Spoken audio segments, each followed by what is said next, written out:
কথাটা একদমই ঠিক। নিজের হাতে বাজার করার এক অন্যরকম আনন্দ। ঠিক দেশে থাকতেও আমি সেম জিনিসটা করতাম। যখন আমার কিছু ভালো লাগতো তখন আমি কিনে নিয়ে বাসায় চলে যেতাম। আর এই বিদেশ বইতে এটা খুবই কমন। তুমি কারোর উপর নির্ভরশীল থাকতে পারবা না। এটা খুবই কঠিন একটা কাজ, কারণ তোমার কাজ তোমারই করতে হবে, তোমার কাজ অন্য কেউ করে দেবে না। আমার এই সুপার শপগুলোতে বাজার করতে বেশ ভালো লাগে।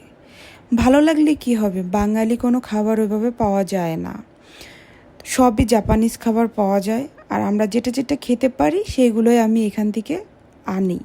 আর বাঙালি খাবার দেখা যায় কিছু খেতে ইচ্ছা করলে সেইগুলো আমরা ইন্ডিয়ান বা বাঙালি দোকান বা পাকিস্তানি দোকান থেকে কালেক্ট করতে হয়। তুমি সব থেকে বাজার করে নিজের পেমেন্ট নিজে করে নিজে সব জিনিসপত্র ব্যাগে ভরে তারপরে বাসায় চলে আসতে হবে।